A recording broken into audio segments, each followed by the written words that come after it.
शिवाय। मैं हूं ज्योतिष पंडित दीपक दुबे और उपस्थित हूं आज आपके साथ कुंडली के मिलान को लेकर चर्चा के ऊपर। एक दो बार मैंने बीच में बोला भी था राशिफल देते हुए कि कुंडली मिलान के ऊपर चर्चा करूंगा। हालांकि पहले भी मैं काफ़ी समय पहले विवाह भंग योग पर या विवाह में क्यों सुख नहीं होता इन सब चीज़ों के ऊपर अपने चैनल पर वीडियो दे चुका हूं, लेकिन लंबा समय हो जाता है तो कई लोग फिर नए जुड़ते हैं या वो देख नहीं पाते, या पीछे जिस समय कोई देख नहीं पाता उसका क्वेरी होता है, तो मुझे लगता है कि बार बार रिपीट करना पड़ता है। दूसरी बात ये कि कुछ चीज़ें जब भी बात करो तो ज्योतिष इतना लंबा विषय है कि कुछ न कुछ चीज़ें छूट जाती हैं, तो उस पर जब कुछ चर्चा होगा तो कुछ नई चीज़ भी मिल सकती है, क्योंकि हर एक ही बार में हर चीज़ संभव नहीं होता कि हर कुछ कवर किया जाए। तो इस पर मैं एक दो बार बोल चुका हूँ कि कुंडली मिलान कैसे ना करें, क्योंकि सामान्य रूप से जब विवाह होता है और विवाह में अगर डिस्टर्ब होता है, डिस्टर्बेंस क्रिएट होता है, तो बहुत कुछ हमारा दांव पर लग जाता है। करियर, परिवार, सांसारिक सुख, सामाजिक जीवन, बहुत कुछ दांव पे लग जाता है। तो ऐसे में विवाह करते समय कुंडली मिलान कैसे करें, इसके ऊपर हम चर्चा करना चाह रहे हैं कि किन बातों का आपको विशेष ध्यान रखना चाहिए। क्योंकि जितने सॉफ्टवेयर होते हैं या सामान्य जब आप किसी पंडित से या ज्योतिषी से कुंडली मिलान कराते हैं तो जनरली वो जो सॉफ्टवेयर है, आप सॉफ्टवेयर पे भी मिलान कर लेंगे तो वो चंद्र के आधार पर जो है वो कूट मिलान हो जाता है। कूट मिलान में 36 गुण में 18 भी मिल रहा है तो लोग कहते हैं कि हाँ 18 तो हो गया, 36 आधा 50% मिल रहा है, कोई दिक्कत नहीं, विवाह कर लो।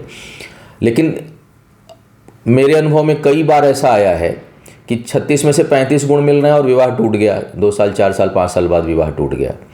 और कई केसेस में ऐसा आया है कि 36 में से ही 11 गुण मिल रहे हैं और विवाह बहुत अच्छा चल रहा है।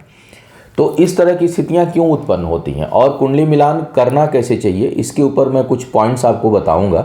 अगर आप किसी एक्सपर्ट से परामर्श नहीं लेना चाहते और बेसिक जानकारी आपको है तो आप स्वयं भी इन चीज़ों का विश्लेषण कर सकते हैं। और अगर लगे कि ये चीज़ें ठीक हैं और फिर भी आपको एक एक्सपर्ट ओपिनियन लेना है, तो अगर जो पैरामीटर्स मैं कुछ बता रहा हूँ अगर उस पर वो चीज़ ठीक नज़र आ रही है तो उसके बाद आप एक्सपर्ट ओपिनियन ले सकते हैं। अगर वो चीज़ें ठीक नहीं हैं तो ऐसे में विवाह नहीं करना चाहिए। या फिर अगर किसी और एस्ट्रोलॉजर को भी आप दिखा रहे हों तो इन विषयों पर जो मैं पॉइंट्स बता रहा हूँ उस पर आपको ज़रूर चर्चा कर लेनी चाहिए कि ये वाला इन सेक्शन को देखिए कि क्या ये पैरामीटर्स पे ठीक आ रहा है कूट मिलान के अलावा या नहीं आ रहा है।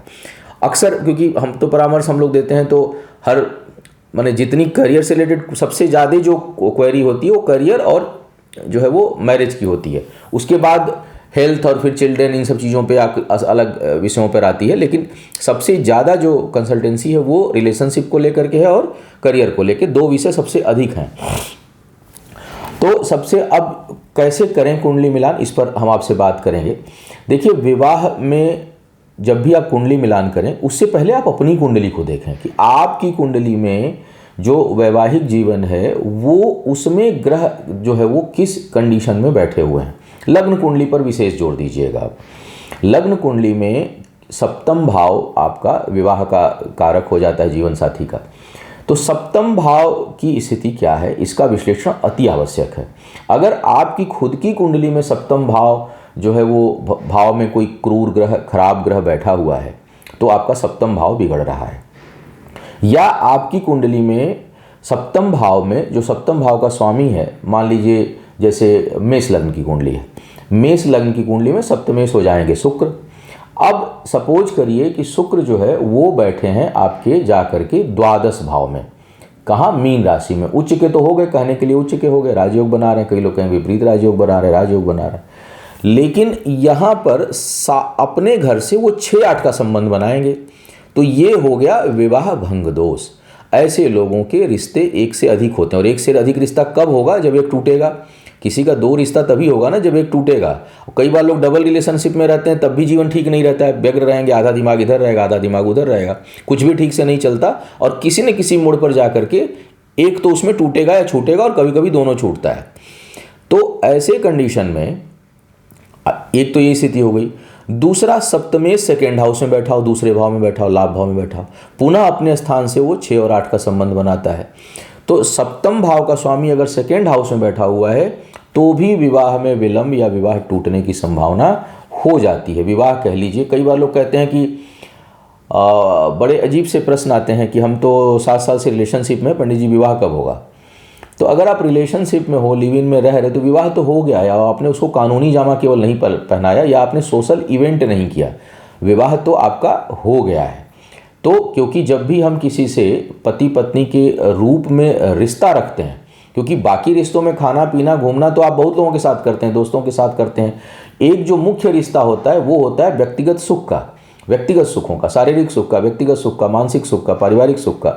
वही जीवन साथी जो है, वो जीवन साथी के साथ जब आप होते हैं तो वो जो एक व्यवहार होता है पति पत्नी का, जब वो व्यवहार होने लगता है, एक दूसरे के प्रति समर्पण, एक दूसरे के प्रति जिम्मेदारी का भाव, एक दूसरे से शारीरिक संबंध, तो ये विवाह हो गया। अब आपने उसको कानूनी जामा नहीं पहनाया, या आपने उस पर सोशल इवेंट नहीं करी, पार्टी नहीं दी, वो एक अलग विषय है।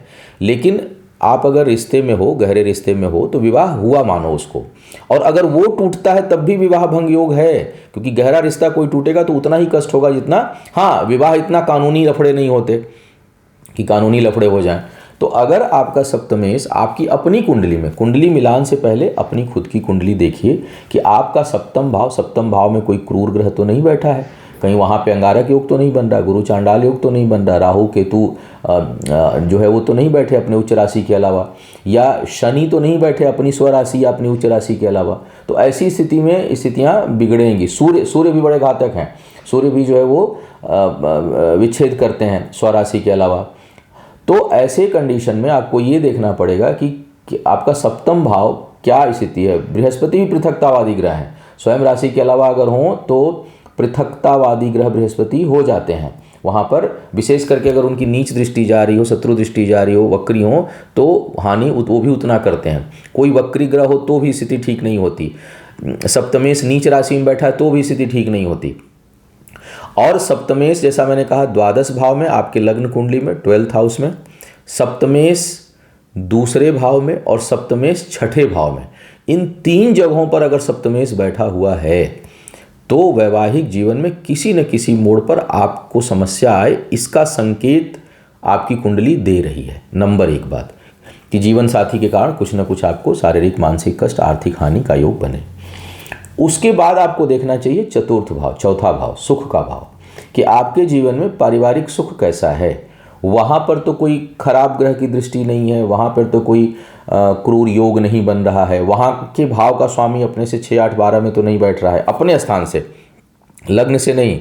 जैसे चतुर्थ भाव का स्वामी 11वें भाव में बैठ जाए, चतुर्थ भाव का स्वामी भाग्य स्थान पे बैठ जाए, तो ये इसी चतुर्थ भाव का स्वामी तीसरे भाव में बैठ जाए, तो यह आपके पारिवारिक सुख में कुछ न कुछ कमी कर देगा।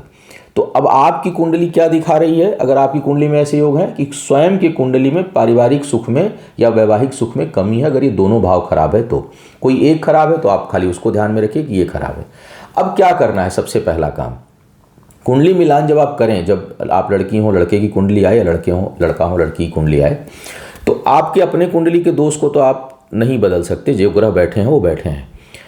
आप जो जीवन साथी या जीवन संगिनी होने वाले हैं या होने वाली हैं, उनकी कुंडली में देखिए कि क्या वह भाव उनकी कुंडली में भी तो खराब नहीं है। उनकी कुंडली में भी कहीं सप्तम भाव पे कोई क्रूर ग्रह का प्रभाव तो नहीं है, किसी वक्री ग्रह का प्रभाव तो नहीं है, किसी नीच राशि का तो कोई ग्रह नहीं बैठा है, या नीच राशि में जाके तो नहीं बैठा है, या अपने स्थान से 6, 8, 12 में तो नहीं बैठा है। अगर छठवें भाव में बैठ गया, सप्तमेश, या द्वादश में बैठ गया, या दूसरे भाव में बैठ गया, तो आपकी कुंडली में भी अगर बैठा है और आपके जीवन साथी की कुंडली या संगिनी की कुंडली में भी उसी तरह से बैठा हुआ है, उनकी कुंडली में भी विवाह भंग योग बन रहा है, तो ऐसे में चंद्र राशि से जो कूट मिलान है उसमें 36 में 35 गुण भी मिल जाएं तो विवाह नहीं करना चाहिए, क्योंकि किसी न किसी मोड़ पर जा करके अगर दोनों की कुंडली में है तो विवाह टूट जाएगा। यह एक्सेप्शन से नहीं कह सकता, कई मामलों में अपवाद होता है 1-8%, लेकिन ये मान के चलिए। और ज्योतिष कोई, मैं ये भी नहीं कहता कि ज्योतिष जो है 100% एक्यूरेट साइंस है, ज्योतिष प्रोबेबिलिटी का है, 70% 80% सही हो उसको मान के चलिए। न ही मेरी वाणी कोई शिव की वाणी है कि नहीं उसको सही ही होना है। फिर भी जो अनुभव है, जो ज्योतिष का जो सिद्धांत हैं, जो अनुभव है, जो चीज़ें हैं, उस हिसाब से मान के चलिए कि अगर दोनों कुंडली में विवाह भंग दोष है और आप जब गुण मिलान कर रहे हैं, वहाँ 35 में 36 गुण, 36 में 35 गुण मिल रहे हैं, 30 गुण मिल रहे हैं, कुछ भी मिल रहा हो गुण आपका, तो ऐसे में विवाह नहीं करना चाहिए। अगर दोनों नहीं मिल रहे हैं और उधर कूट मिलान भी कम है, तब तो भूल के भी मत करिए। कूट मिलान हो रहा हो अच्छा, तब भी नहीं करना चाहिए, अवॉइड करिए। कब कर सकते हैं?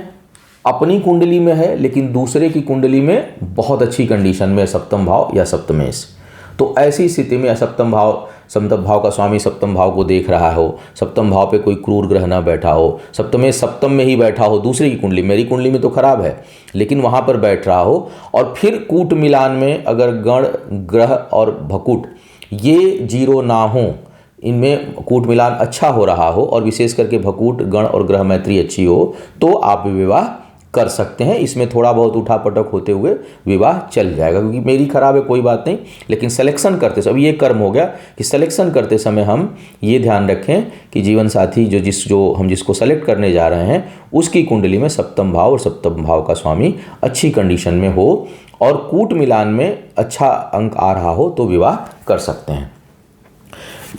ये सिद्धांत मैं बिल्कुल देख रहा हूँ कि नहीं काम कर रहा है कि एक जैसे दोस्त काट देते हैं, नहीं, एक जैसा दोस्त डबल हो जाता है।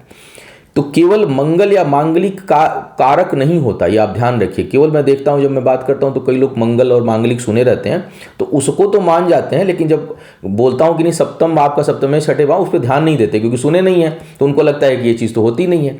तो केवल कुंडली कई बार मांगलिक भी है, जैसे मंगल वृश्चिक का ही बैठा है अपनी राशि में सप्तम भाव में, तो मांगलिक रहे क्या फर्क पड़ता है, दूसरी कुंडली मांगलिक ना भी हो तो चल जाएगा, लेकिन दूसरे कुंडली का सप्तमेश ना खराब हो, उसका सप्तम भाव ना खराब हो, क्योंकि अगर ये विवाह टूटेगा तो मंगल के कारण नहीं टूटेगा, बल्कि अगर उसकी कुंडली में ग्रह गोचर ठीक कंडीशन में नहीं है तो टूट जाएगा।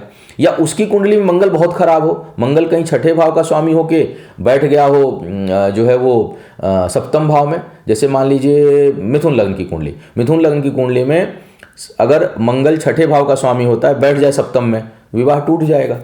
तो ये मांगलिक और वो मांगलिक दोनों में अंतर है। अब कोई ये कहे कि वो तो वृषभ लग्न में मंगल बैठा था सप्तम में वृश्चिक राशि में, और यहाँ जो है वो धनु मिथुन लग्न में मंगल जो है वो बैठ गया है धनु राशि की में सप्तम भाव में छठे भाव का स्वामी, तो दोनों सप्तम भाव में मंगल बैठे हैं, दोनों कुंडलियाँ मांगलिक हैं, विवाह हो जाना चाहिए। क्या विवाह चलेगा? नहीं चलेगा, टूट जाएगा।